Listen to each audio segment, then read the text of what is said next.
Good evening, church. Welcome to our Wednesday prayer meeting. To start our service, tayo po yung lahat ay tumayo. As we start in the word of prayer, hilingin po natin si Brother Ian Padilla. Brother Ian. Okay, let's pray. Lord, Heavenly Father, Lord, maraming salamat po, Panginoon, sa pagkakataon na pinagkaloob niyo sa amin, Lord, para po magtipon-tipon sa inyong bahay-simbahan, Lord, for this Wednesday prayer meeting, Lord. Pinagdadasal po namin, Lord, na i-bless niyo po ang bawat part ng araw na ito, ng service na ito, Panginoon, at lalong-lalo na po ang preaching ng inyong salita, Panginoon. Sana po ang may preach po mamaya, Panginoon, ay magamit po namin sa araw-araw namin pamumuhay, Panginoon. Just name we pray. Amen. Open your hymn books to hymn number 9. Hymn number 9 will be singing the song, Standing on the Promises of God. Hymnal number 9 will be singing the song, Standing on the Promises. Andiyan na po ba ang bawat isa? Say amen. Amen. On the first stanza now, ready, sing. Standing on the promises of Christ my King. Through eternal ages let His praises bring. Glory in the highest I will shout and sing. Standing on the promises of God. Standing, standing, standing on the promises of God my Savior. Standing, standing, I'm standing on the promises of God. Verse 2. Standing on the promises that cannot fail. When the howling storms of doubt and fears assail, by the living word of God I shall prevail. Standing on the promises of God. On the chorus. Standing, standing, standing on the promises of God my Savior. Standing, standing, I'm standing on the promises of God. Verse 3. Standing on the promises of Christ my Lord, bound to Him eternal life. Amen. Overcoming daily with the Spirit's sword. Standing on the promises of God is standing. Standing, standing, standing on the promises of God my Savior. Standing, standing, I'm standing on the promises of God. Thank you for that wonderful singing. You may be seated.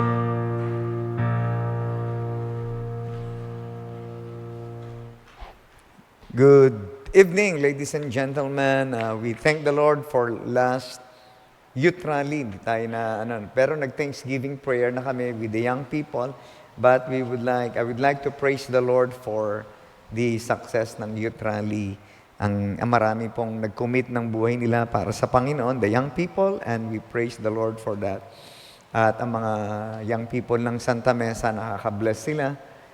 Talagang ginamit nila yung kanilang talents para sa Panginoon. Praise the Lord for that. And at this time, we are going to pray for DVBS. This next week, we will be DVBS starting Monday until Saturday. So, answered prayer, meron na pong nagbigay. May nag-sponsor na po ng magandang amount. Di ko muna i-announce. No? Napakaganda. And we open pa po. If you would like to be a blessing, you can sponsor DVBS, whether in cash or in kind. So, open po yan. At sa Sunday, magkaroon tayo ng special offering for that. At iba rin pag iba rin ang tao, pag ipiniresent mo yung need, may mga Kristiyanong nagre-respond. So, that's the one way of how to be blessed by the Lord. So, open po yan. And we must pray na Maraming bata ang madala natin sa Panginoon. Mainit, pero mas maganda yan. Mas mainit tayo sa paglilingkod sa Panginoon. So mga kabataan, after the youth rally, DVBS naman. Hindi lang mga kabataan, maraming din tayong volunteers na mga married. We praise the Lord for that. Any blessings from the Lord you want to share to us before we pray? Gusto naming purihin ng Panginoon ni Sister Lilia. Ano po ang blessing mo sa Panginoon? Magandang gabi po sa lahat. Nagpapasalamat po ako sa Panginoon sa unang-una sa safety niya sa travel namin kasi kasama ko yung mga seniors last Monday hanggang Tuesday. So mga senior po kasi yon. So talagang pinag-pray ko sa Panginoon na no casualty during the event namin, and nagpapasalamat po ako for this church. Nakikita ko po yung answered prayer ng Panginoon para sa bawat isa, sa mga young people na ginagamit, and then answered prayer para sa magkaroon na po ng permanent pastor ang Santa Mesa. And then please pray for Lala kasi namamaga daw yung tuhod niya, so wala siya ngayon. Okay. Praise the Lord for that. Okay? Amen. Lala and Lilia. Talagang yung nagra-rhyme ba? Lala, Lilia, Lisa. Yung magkakatabi sila, no? Okay. Anybody? You want? Amen. Praise the Lord for that, Sister Lilia. Meron pa ba? You want to share to us any blessings from the Lord? Huwag po kayong mahiya. You want to share? Wala. Kayo po ay Sister Vicky. Iba tingin mo sa akin. Meron. You want to share, Sister Vicky? Sige po. Pasalamat po ako sa Panginoon sa grace na binibigay niya sa amin everyday, safety sa aming Amen. family. So yun ang papasalamat ko, and for the past years, wala pong na-hospital sa amin o whatever. So yun po ang aking pinapasalamat sa Panginoon, at salamat po dahil nabibigyan po ako ng chance na maging volunteer dito sa church. Yung masaya po ang maglingkod, at yun po nakapag-join po ako sa mga activities dito sa church. Yun po ang aking pasalamat ko. Amen. Thank you po. Amen. Yung marinig mo yung 6 years, hindi ka na ospital. Praise the Lord. Ay, hindi ko pala nasabi, no? I praise the Lord. Siguro parang 2 weeks ago, I had my laboratories, yung kidney, prostate, gallbladder, and everything na nasa loob ng tiyan ko, and everything by God's grace, they're all okay. No, nagpapasalamat ako sa Panginoon. At natanggap ko yung bago ako i-announce na official dito sa Santa Mesa. Pero parang naiyak lang ako sa Panginoon na the Lord has given me again a strong body para mag-minister ulit. So, by God's grace, all of my internal organs are okay. Di ba blessing yon? Ito lang hindi okay sa akin. Hindi, joke lang. Biro lang po. Pero I thank the Lord for that. I praise the Lord for that kasi pag may sakit ka rin, hindi naman sa pag may, mahirap din as a pastor, mahirap. So, sabi ko, iyak talaga ako sa Panginoon, Lord, thank you for this strong body at magamitin ko ulit para sa ministry, and I really praise the Lord for that. And of course, dala yan ng mga taong nagpe-pray. I know na maraming nagpe-pray sa akin, ang mga taga Santa Mesa and mga kaibigan kong mga pastors. I praise the Lord for that. Thank you for the prayer. Thank you for the trust. At maglingkod tayo sa Panginoon. DVBS, yan yung ating ngayon, pagpe-pray. Ang dami ng mga preparations na ginagawa namin. At alam ko, excited kayo dyan. Natin? Unlimited treasure? Unlimited treasure. Ang ganda yan. And we know that is the Lord Jesus Christ. Okay, let's go to the Lord in prayer. Don't forget our request, yung mga kapatiran natin. Okay, let's pray for each other.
Amen. Tuloy-tuloy po tayo sa ating paglingkod sa Panginoon. Tayo po lahat ay tumayo as we sing our welcome song. Let us sing, Rejoice in the Lord.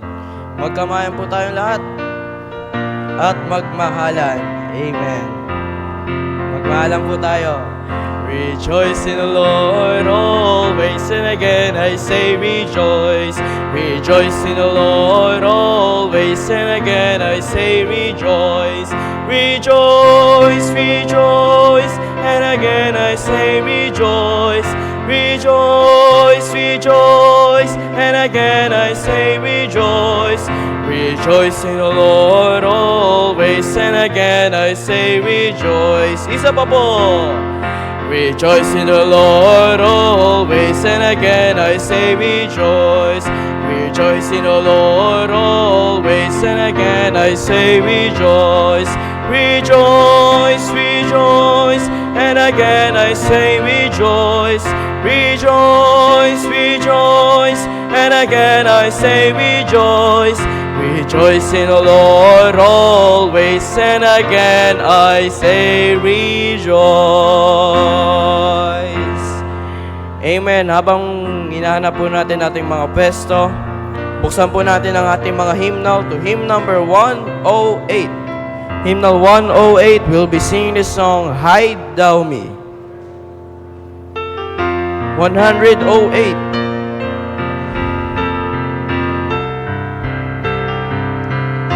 Sometimes, on the first stanza now, ready, sing. Sometimes I feel discouraged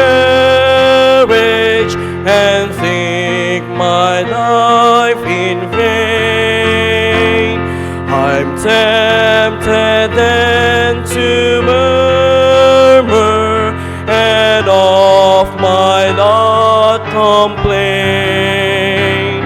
But when I think of Jesus and all He's done for me, then I cried, O Rock of Ages, hide Thou me. On the chorus, O Rock of Ages, hide Thou me. No other refuge have I but Thee.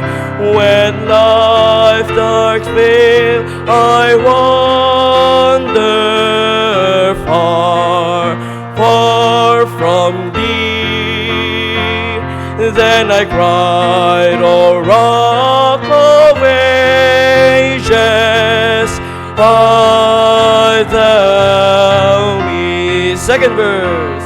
Sometimes it seemed I dare not go one step farther on, and from my heart all courage was slipped away and gone. But I remember Jesus and all His love for me. Then I cry, O Rock of Ages, hide Thou me. On the chorus, O Rock of Ages, hide Thou me.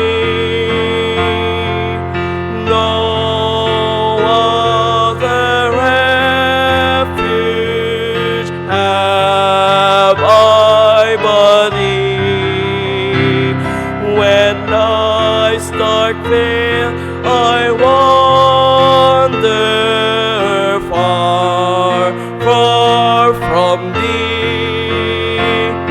Then I cried, O Rock of Ages, hide Thou me. On the last, Oh, what a friend is Jesus, sure anchor for my soul. So tender, true, and gracious.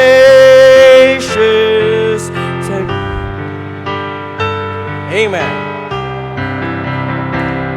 My help in time of danger, my strong defense is He. O thou blessed Rock of Ages, hide thou me. O Rock of Ages, hide thou me. No other refuge have I but Thee. When night's dark veil I wander far, far from Thee, then I cried, O Rock of Ages, hide thou me. Thank you for that wonderful singing. You remain standing po. Please open your Bible to the book of Matthew. Matthew chapter 26. Matthew 26. Matthew chapter 26. I'll be reading verses 36 until 43. Follow me through your eyes. Matthew 26, verse 36 down to verse 43. The Bible says, Then cometh Jesus with them unto a place called Gethsemane, and saith unto the disciples, Sit ye here, while I go and pray yonder. And he took with him Peter and the 2 sons of Zebedee. And he began to be sorrowful and very heavy. Then saith he unto them, My soul is exceeding sorrowful, even unto death. Tarry ye here, and watch with me. And he went a little farther, and fell on his face, and prayed, saying, O my Father, if it be possible, let this cup pass from me. Nevertheless, not as I will, but as thou wilt. And he cometh unto the disciples, and findeth them asleep, and saith unto Peter, What, could you not watch with me 1 hour? Watch and pray that you enter not into temptation. And the spirit indeed is willing, but the flesh is weak. He went away again the second time and prayed, saying, O my Father, if this cup may not pass away from me, except I drink it, thy will be done. Verse 43, And he came and found them asleep again, for their eyes were heavy. May God bless the reading of His Word. Panginoong Diyos na makapangyarihan sa lahat, salamat po at sa gabing ito, kami po ay nakapanalangin sa inyo. Alam namin kayo po ay nakinig sa aming mga panalangin, sa aming mga hinaing, sa aming pong mga bagay na dapat ipaalam sa inyo. Salamat po at kayo rin ang tutugon sa aming mga panalangin. Kung paano mo tinugon ang mga panalangin namin noong nakaraan, muli hinihiling namin ang iyong pagkilos, ang biyaya mo sa amin. At sa gabi pong ito, muli pag-aaralan namin kung paano ka nanalangin at ito ay magsisilbing turo sa amin na ganon din ang aming gawin. Linisin mo kami sa aming karumihan, pagpalain mo kami ng inyong salita sa mga nakikinig dito sa church at sa online. Kayo po ang mangusap, ang Banal na Espiritu ang magbigay sa amin ng kaunawaan. Ang lahat ng ito'y aming dalangin sa pangalan ng Panginoong Yesus. Amen. You may be seated. Prayer at Gethsemane. Prayer at Gethsemane. If you're going to study the life of Jesus Christ prominently, His life is characterized by prayer. Even though He is God, He called upon the Father. when he started his mission, his earthly mission, he started it by prayer. When he performed miracles, particularly in feeding of the multitudes, he prayed for the bread and for the fish, and they were multiplied. Before he chose the 12 disciples, the Lord Jesus Christ prayed before doing that. And at this time, we can see the Lord Jesus Christ pray at the Garden of Gethsemane. It is just outside Jerusalem.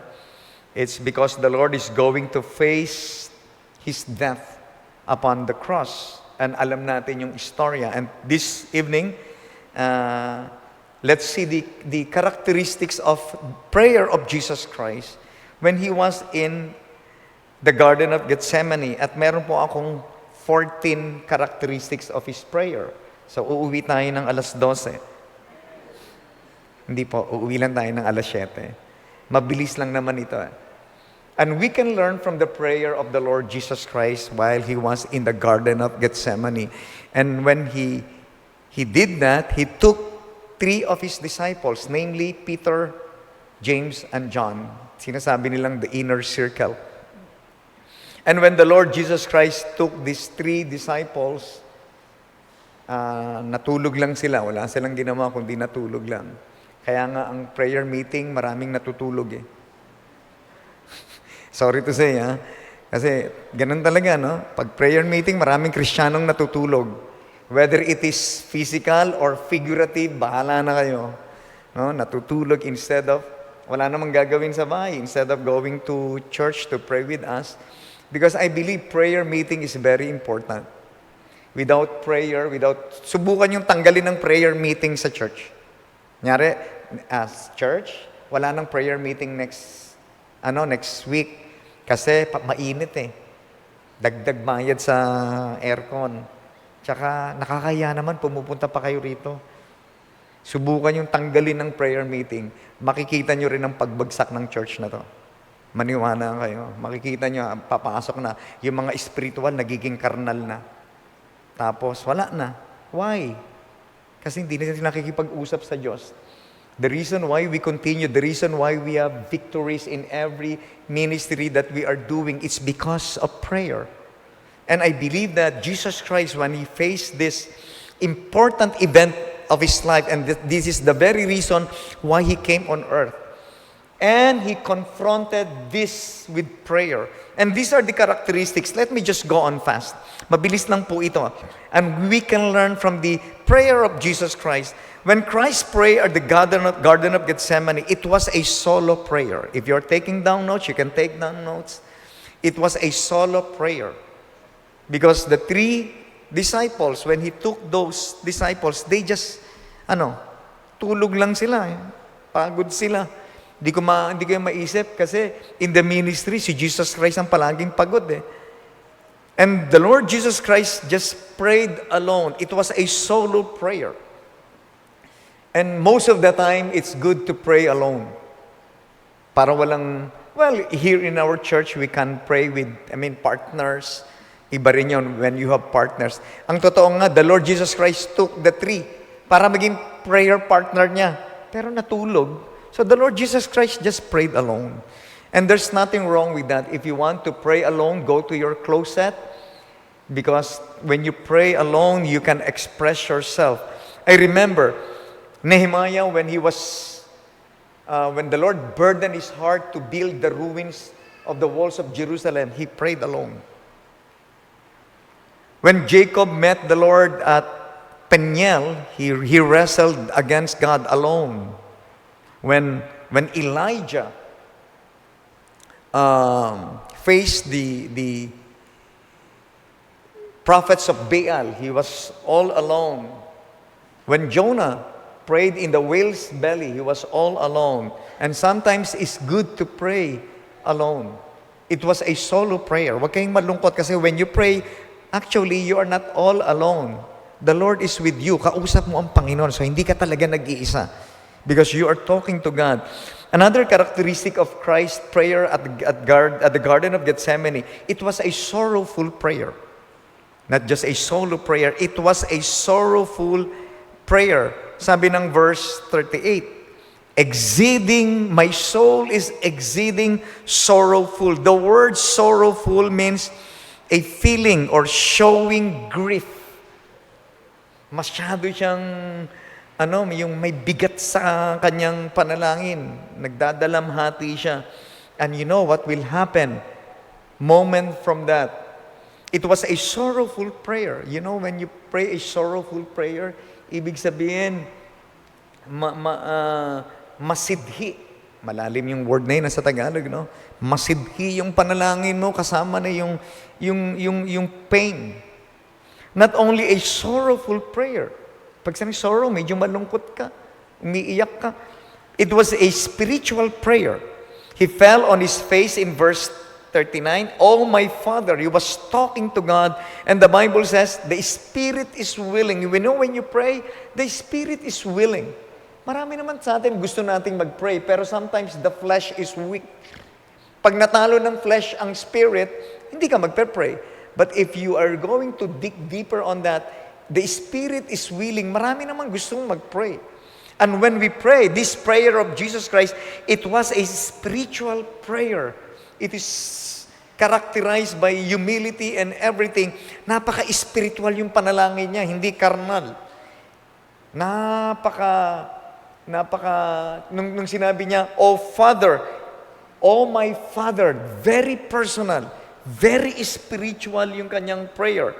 Not only spiritual, sorrowful, and solo, it was a sequential prayer. Ibig sabihin ng sequential, consecutive, back to back. Because 3 times siyang nag-pray. The Lord prayed 3 times. Pwede naman 1 time. Lord, strengthen me and everything. But He prayed 3 times.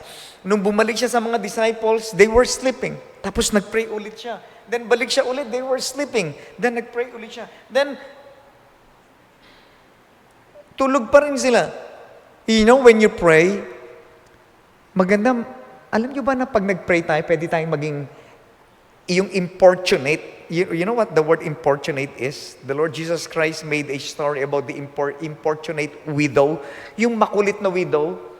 You know that story? She went to a lawyer, avenge me of my enemies. Ang kulit niya. Ayaw nung Mami, andyan na naman yung widow, avenge me of my enemies. Ayaw nung lawyer, avenge me of my enemies. Sige, because of her consistent request, sige na nga. Alam niyo, yung Panginoon, tinitingnan din ng attitude, how serious we are in our prayer. Kaya nga sabi ng Bible, we cease not to pray. Pray without ceasing. Hindi porket isang prayer mo lang, walang answer. Hindi, dapat yun tuloy-tuloy. You pray. You continue praying on, especially if you are making a special request to the Lord. It was a sequential prayer. It was also a struggling prayer. Sabi ko kanina, but the flesh is weak because the flesh and the spirit, they struggle against each other. It was a struggle. Nag-i-struggle yung flesh. I don't know, before na pumunta kayo rito, nag-i-struggle pa rin kayo kung pupunta talaga kayo ng prayer meeting o hindi. Iba sa inyo, nag-isip pa, punta ba ako ng prayer meeting? O hindi, wala naman pumupunta. Hindi marami na nga pumupunta at nagpe-pray. There is a struggle. There is a struggle of flesh and spirit. So it's a struggle. Whenever you pray, it's really a struggle. At maganda yun, nag-i-struggle tayo. It was also a solemn prayer in a garden on a mount. It is a very quiet place. The Lord Jesus Christ, it was a struggling prayer. Katulad ko siya kanina, sinabi ko, and it is also a solemn prayer. It is very solemn. The Lord Jesus Christ prayed in a quiet place. But again, even though it is a quiet place, but the prayer of Jesus Christ is very loud before God. Pero masarap din yung magganap ka ng solemn place, solitary place, and you talk to God. Minsan, you have to get rid of the noise of this world. You have to get rid of the noise of the people. You go to a certain place wherein you can enjoy the serene spirit, the placid spirit, the quietness of the surrounding. Nakakatulong din yun. Pag sa bahay, pag ako nagpe-pray, pumupunta ako sa aking azotea. Wow, azotea, no? Ano ba Tagalog nun? Balcony. Maliit lang yung balcony namin. Baka isipin yung malaki, ha? Kasi when I pray, medyo wala ako sa mga anak ko, sa asawa ko, maliit lang, punta lang ako sa balcony, at nakikita ko yung mga stars. Pag nagpe-pray ako, nakadilat po ako sa balcony. Nakatingin ako sa heaven, and I pray, and I talk to God. And it is a solemn and a silent prayer. Even though it is a solemn and silent, pero malakas yung prayer ko sa Panginoon. And the Lord Jesus Christ chose that garden. He prayed. It was a solemn prayer. It was also a strength-losing prayer. Kasi sabi ng Bible in Luke 22:43, an angel unto him from heaven strengthened him. Could you imagine when Jesus Christ prayed at the Garden of Gethsemane? He lost every ounce of his strength. Minsan iniisip ko yan kasi hindi ko pa naranasan yung mag-pray na parang after your prayer, nangihina ka physically. I don't know. The Lord Jesus Christ poured everything. Kasi pag pinag-aralan mo sa Bible, parang yung kanyang pawis, parang blood, sweat of blood. Sabi ng ibang theologian, it's literal blood. Kasi parang nagputukan doon yung ibang mga vein niya. Because yung kanyang prayer is strength-losing prayer. Jesus Christ gave all, lahat ng kanyang strength. Lahat. Inubos niya doon. That's why after he prayed, the angel from heaven strengthened him. Physically speaking, of course. Not only it is a strength-losing prayer, it is also a serious prayer because sabi ng Bible, he prayed more earnestly. He prayed more earnestly in Luke 22:44. It was a serious prayer. Lagi naman yan, whenever we pray to the Lord, it is a serious prayer. We don't make, yung irreverence. Hindi tayo nagpapakita ng irreverence sa Panginoon because when we talk to God, it is always a serious matter. And the Lord Jesus Christ, He was so serious about His prayer because He is going to face a serious event in His life. It was not only a serious prayer, it was a suffering prayer. Ito yung sinasabi ko kanina in Luke 22:44. His sweat was as it were great drops of blood, being in an agony. Yung sinasabi ng ibang mga theologian sa sobrang intense ng prayer niya. Sabi nila, pag sobrang intense pala, nagpuputukan yung ating vein. Yung mga maliliit na mga vessel sa ating ulo. Kasi sa ating ulo natin, maraming maliliit na vessel dito, lalo na banda rito. That's why pag ang boxer na tinamaan dito, putok agad. Okay? Yan, lalo na dito sa mga nose natin, may mga maliliit na vein dyan, tong part ng mukha na yan. And then say, when there was so much pressure, the Lord Jesus Christ nagpray sa us, sabi niya, as it were great drops of blood. So much pressure. And the Lord Jesus Christ, there was a suffering already in His prayer. It was also a selfless prayer. The Lord said, not my will. Not my will, O Father, not my will. Because He's going to drink that cup, the wrath of God was there. At sabi ng Bible, the Lord Jesus Christ, kaya siya nag-pray dyan, not because He was a coward. Ayaw niyang harapin yung harapin niya later on. But the gravity of the sin of man. Pero sabi ng Panginoon, not my will. It was a selfless prayer. It was also a submissive prayer, but thine be done. But thine be done. Tayo ba pag nag-pray, we always pray, Lord, your will be done in our life. Many times we pray for ourselves, we pray for these things. Again, don't get me wrong, okay yun mag-pray na mga ganyan. Pero pag tayo ba nagpe-pray, hindi natin sinasabi yung gusto lang natin, but sinasabi natin, Lord, kung ano yung gusto mo, yun na yung susundin ko. Your will be done. Lord, I want this, pero kung di mo yan kalooban, I'll going to take it. Lord, gusto ko na to, pinagpe-pray ko na tong lalaking to, tong babaeng to eh. Okay na to, Lord, pero parang ayaw mo rin, no? Hindi mo rin Lord, thy will be done. Lord, okay na yung trabaho. Ang laki ng bibigay sa akin. Pero may Sunday, thy will be done. Lord, okay na sana eh. Marami ka ng plano sa buhay mo, but the Lord is interfering in your plan. And sometimes it's very hard to accept what's the will of the Lord. But if your prayer is a selfless, etong prayer nito ay selfless, you're going to submit to the will of the Father just like Jesus Christ. It was also a sleepless prayer. And I believe ang Panginoon hindi siya nakatulog. He just prayed all night at the Garden of Gethsemane. Kaya nga pag pinag-aralan niyo sa Bible, when Christ was crucified, He died first among the three. Siya yung unang namatay. Kasi yung dalawa, nung the following day, alas 3, patay na si Christ. Pero yung dalawa, buhay pa. Why? Kasi yung dalawa, hindi naman kasing katulad ng Panginoon. Baka yung dalawa, kumain pa ng masarap nung gabi. Di ba ganun yan? I don't know. Pero ang Panginoon, wala. Nag-pray lang siya all night. And di lang siya nag-pray all night. Meron pa siyang crown of thorns. Yung dalawa, wala namang crown of thorns. At wala siyang tulog. Could you imagine? Yung wala kang tulog, tapos ipako ka. It was a sleepless prayer. When was the last time na nag-pray ka na talagang hindi ka natulog? Ako naalala ko, na-hospital yung bunso ko, talagang I prayed all night. Wala nang tulog. Yung sa ospital, ikaw nagbabantay sa ospital, hindi malalim ang tulog mo. Tama ba ako? Yan ang mga ayokong lugar, ospital, sementeryo, ayokong pupuntahan niya. Malulungkot yung mga lugar na yan eh. Di ba?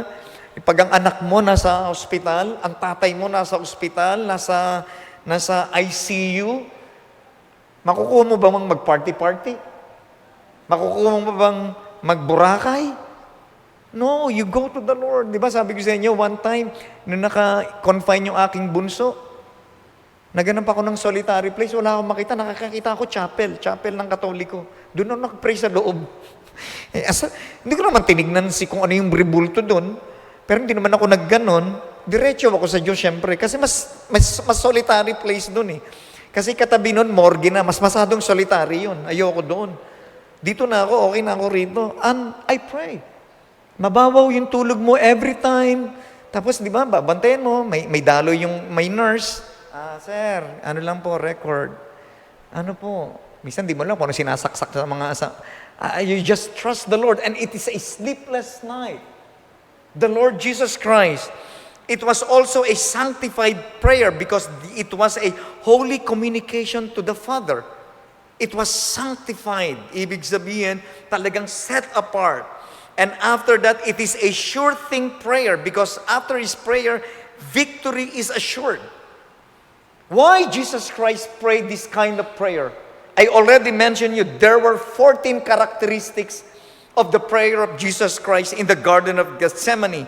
A solo prayer, a sorrowful prayer, a spiritual prayer, a sequential prayer, a struggling prayer, a solemn prayer, a strength-losing prayer, a serious prayer, a suffering prayer, a selfless prayer, a submissive prayer, a sleepless prayer, a sanctified prayer, and a sure thing prayer. Why?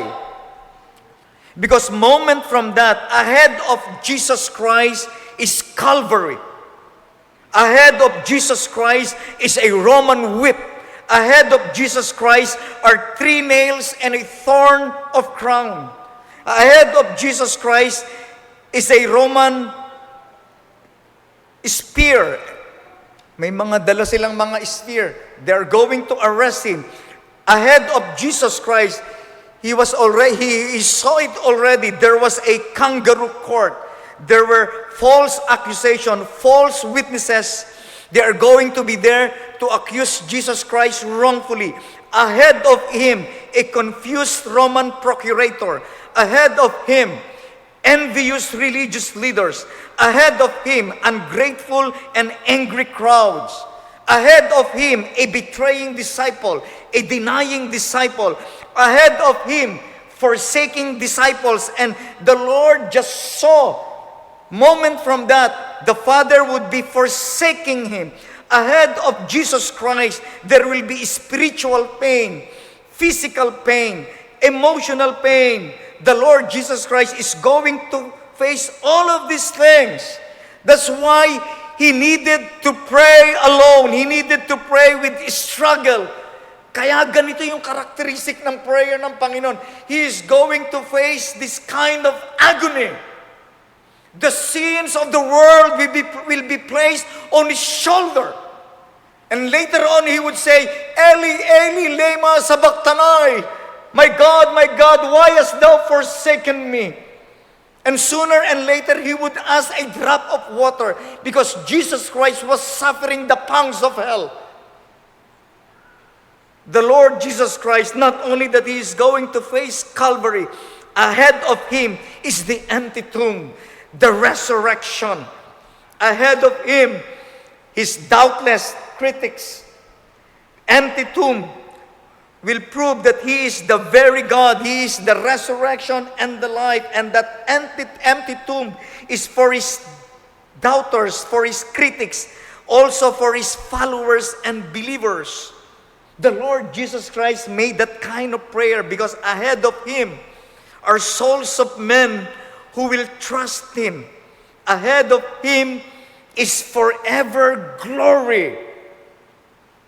What can we learn about Jesus Christ? For every hardship, for every trial and problem and struggle, in every evil situation you face in life, confront it with prayer. Confront it with prayer. Kung meron kayong mga problema, yung problema natin, actually, maliit na bagay lang yan. Di ba, madalas may ganyang expression, maliit na bagay lang, Pastor. Comparing to the cross that Jesus Christ is going to face. Meron pa bang hihigit dyan na problema? Jesus Christ is going to pay the penalty of the sins of the world. And the Lord Jesus Christ, when He faced Calvary, when He faced this talagang matinding pain na gagawin niya, ito yung characteristic ng prayer niya. Tanong, how do you pray? Are you complacent when you pray? You just spend, siguro for 24 hours sa buhay natin, ilang minutes doon na nag-pray ka talaga. O nagpe-pray ka lang during breakfast, lunch, and dinner. Minsan nagpe-pray lang tayo, pagkakain na tayo. Minsan, ang Panginoon pinadadala sa atin ng matinding pagsubok para malaman natin kung paano tayo dapat tatawag sa Panginoon. When Jesus Christ, when He faced itong tinatawag na Calvary, ito yung characteristic ng kanyang prayer. Do we struggle in our prayer? Are we submissive into the plan of the Lord? Talaga bang sleepless ba yan? Hindi ko sinabi huwag kayong matulog. Talaga bang, di ba? Kayong mga estudyante nga, lalo na yung mga graduating. I remember when I was graduating sa engineering, talagang di kami natutulog. Ilang araw na ako hindi natutulog. Just to finish my research and my design. May time na talagang, alam nyo may time na kung ano yung damit namin ng mga engineering student, kung ano yung damit namin, yung pa rin damit namin kinabukasan, walang liguan. It's because all night long, nagdi-design lang kami. Walang tulugan. At tapos may defense pa. Ay, ang mata namin may itim. Kung nga sa pag-aaral, seryoso kayo, how much more in communicating to the Lord? How much more pag meron tayong big struggle in life? Alam niyo, huwag kayong magkukwit. Huwag kayong makukwit na parang walang solusyon ang buhay ninyo. Yung ang kasalanan ng tao may solusyon, the death of Jesus Christ. Kaya yung problema ninyo, huwag niyo isipin walang solusyon yan. God can. God is able. Kailangan lang matutunan natin how the Lord Jesus Christ faced this hard situation in life. Wala naman imposible sa Diyos. Meron bang imposible sa Diyos? With God, nothing is impossible. How do we pray? How do we talk the Lord? Talaga bang merong struggle? Talaga bang it is a sanctified prayer? Talaga bang we make time? Talagang gumagawa tayong time. We make time when we talk to God. Kasi yung pakikipag-usap sa Diyos, hindi naman ganun kasimple lang eh. Well, sometimes, minsan na-honor ako. May mga tao na takot na makipag-usap sa akin, lalo na pagpapasok sa office. Para bagang, kanina meron ako in-interview ng mga teachers na mag-exit, mag-stay, parang na-appreciate ko naman. That's a respect. Pero minsan inisip ko, tao rin naman din ako. Huwag po kayong yung pagpasok sa office ko para akong Diyos na ano. Hindi po, tao lang din po ako. Pasok lang kayo, normal lang din akong tao. Oo, ang pawis ko pag tinikman nyo, maasim din. Pwede nyo akong kausapin kasi normal akong tao, pero dapat pagkausap nyo ang Diyos, dapat may full reverence. Hindi nyo kausap ang tao. Hindi lang tayo nakikipag-usap. Nakikipag-usap tayo sa isang matalinong Diyos. Nakikipag-usap tayo sa isang makapangyarihang Diyos. Hindi naman yan hindi lang makapangyarihan. He is the most powerful God. Bakit ganun yung prayer natin? Bakit parang walang faith? When Jesus Christ faced the hardest situation in His life, He confronted it with prayer. Kaya nga prayer meeting, salamat sa Panginoon, nandirito tayo nagpe-pray. May problema o wala, mag-pray tayo. And remember this characteristic ng prayer ng Panginoon sa Gethsemane. You know what happened? After Calvary, merong glory. The reason why we have the empty tomb, because Jesus Christ prayed for it. And we can be victorious in our Christian life if we face hard situation and we confront it with prayer. Amen ba? Let's all stand up and let us pray. Lord, we thank you for this evening.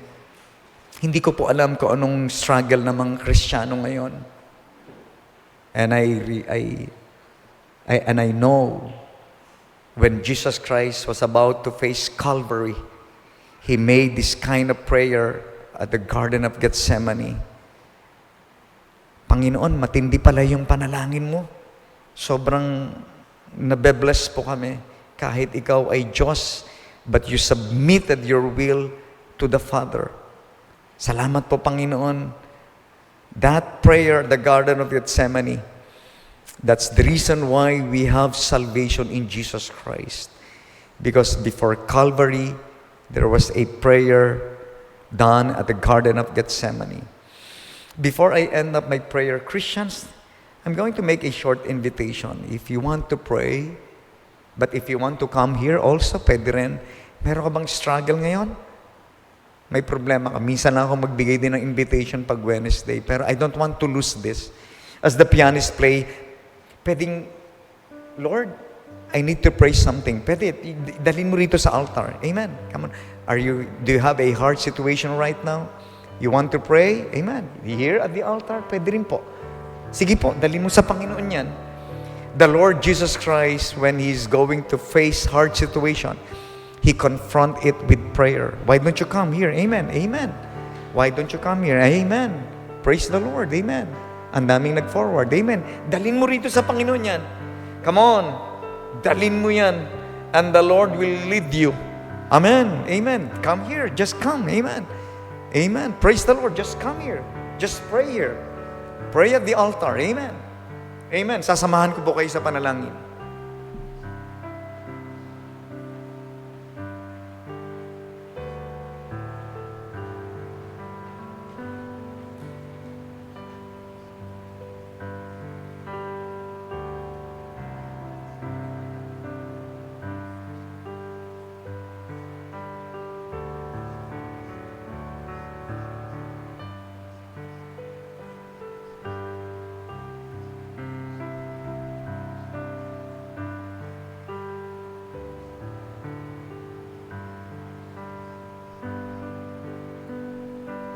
O God, in heaven, salamat po. Marami pong nag-forward at nananalangin ngayon. Hindi ko alam ang puso nila, hindi ko alam ang request nila, but Thou knowest their hearts.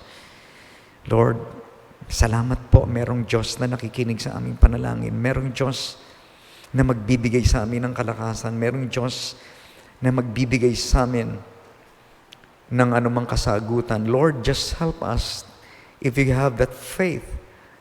The Lord Jesus Christ, when He faced the hardest situation in life, He confronted it with prayer. Salamat, Panginoon. yung pag-forward at pagnanalangin ng mga mananampalataya, nagpapakita ng kanilang pananampalataya sa inyo. Alam namin meron kang magagawa sa aming mga struggle, sa aming mga problema. Salamat po, ikaw po ang aming Diyos. Ingatan mo, Panginoon, kami mamaya sa pag-uwi hanggang sa Sunday, kami ay sama-samang mag-worship sa inyo. I-bless nyo rin, Panginoon, ang aming offering. I-bless nyo, Panginoon, ang aming DVBS next week. You provide our needs. Salamat po ng marami. Thank you for your grace. Thank you, Lord, for your salvation that you have given unto us. All glory belongs to Thee. In Jesus' name we pray. Amen. You may go back to your seat. Let's get our offering.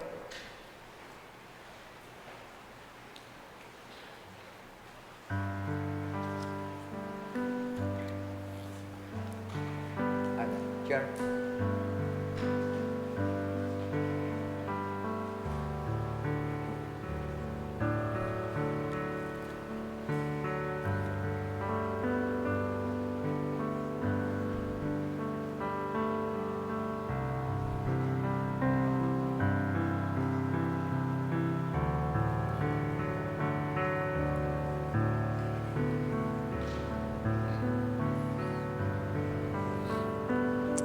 Amen. Marami pong punta sa prayer meeting.